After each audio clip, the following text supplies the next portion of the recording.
Magandang tanghali! Kumusta po? Narito po ulit ang update natin para sa lagay ng ating panahon. Ngayong tanghali po ng November 18, 2024 na kung saan sa ngayon ang bagyong Pepito po nating binabantayan ay papalabas na po sa ating area of responsibility sa Paraline boundary na po at papalabas na yan anumang sandali.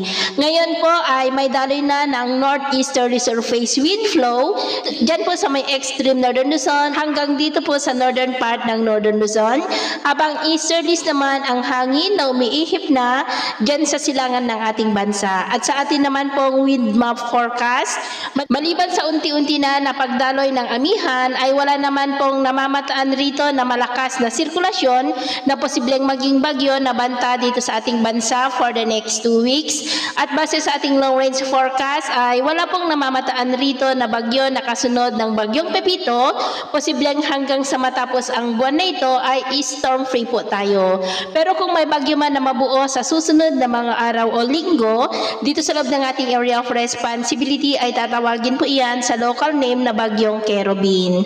At sa lagay po ng ating panahon, ngayong tanghali po ay generally fair weather sa malaking bahagi ng ating bansa, maliban lamang sa tsansa ng cloudy skies with isolated rains dito po sa may Cagayan, Batanes, Babuyan Islands at ilang bahagi ng northern part ng Isabela, dulot po ng northeasterly surface wind flow. At dahil naman po sa mga localized thunderstorm, epekto ng easterlies ay may cloudy skies with isolated rains rin sa ilang bahagi po ng silangan ng Mindanao at yan po sa may eastern Samar at ilang bahagi ng silangan ng Leyte. At sa susunod po ng mga oras ay generally fair weather pa rin sa malaking bahagi ng ating bansa maliban lamang sa cloudy skies with isolated rains, dulot pa rin po ng northeasterly surface wind flow dito po sa northern part ng northern Luzon at extreme northern Luzon.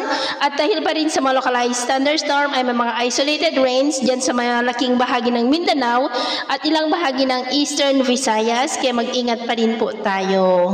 At sa atin naman po mga baybayin, dahil po sa pinagsamang epekto ng bagyo at saka po ng amihan, ay iwasan na muna natin ang papalaot po sa seaboard ng Batanes, Babuyan Islands, buong seaboard ng Northern Luzon, maging po sa seaboard ng Pangasinan dahil ang mga alon dyan ay posible po na aabot hanggang po sa 4 to 8 meters height. Kaya hanggat maaari, ay iwasan na po muna natin ang papalaot dyan sa mga may kulay pula para po mas makaiwas sa mga sakunang pangkaragatan.